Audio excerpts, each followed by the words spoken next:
Now, how many have ever taken a personality test? Wow, almost everybody. How many passed? Of course, that's a trick question. You cannot fail a personality test. What we did in our own firm is we actually created a course called Behaviors and Motivation 101. It's part of our marketing university that I run. And we have an online assessment tool, which is a fancy way of saying a test, but it's a test you can't fail. And we are going through department by department, looking at what are our behavior styles and what are our motivations and motivators and how to work together.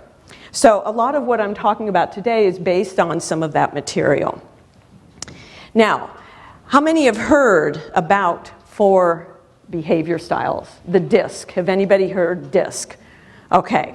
So these behavior styles, we're going to go over them, but they're very archetypal, they're very endemic to who we are as human beings. And we really relate to them on a subconscious level, and I believe that's why a lot of our sitcoms and movies have been so popular, because they really exemplify all 4 of the basic behavior styles. For example, who knows what show this is? It was a TV show and a movie. Sex and the City. Okay. So you have 4 characters, 4 main characters, funnily enough. So you have Samantha, who is a hard-driving businesswoman, and she personifies what we'll call the D, the driver, the dominant, the decisive.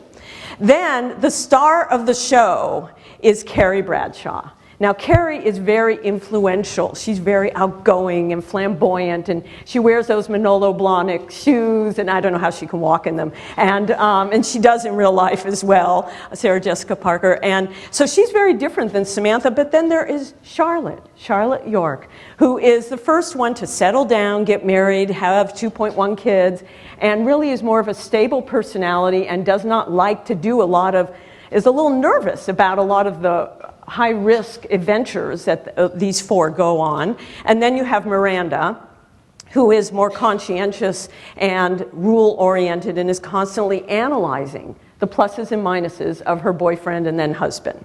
So very different styles. This goes way back. These 4 behavior styles were first noticed in the 1800s, but they have been involved in many of our popular culture. For example, there's an oldie but goodie, Star Trek.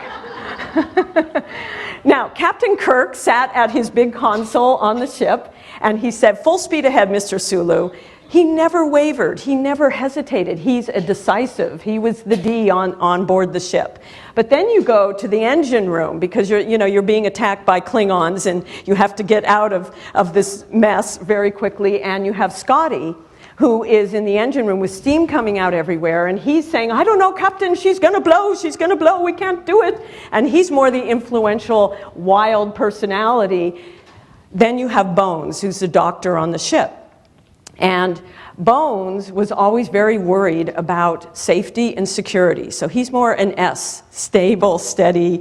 We have a few S's in the audience. And Bones would always say to Jim, Captain Kirk, "I don't know, Jim, I don't want you going down on that planet alone." So Bones would get to go on every mission down to the planet.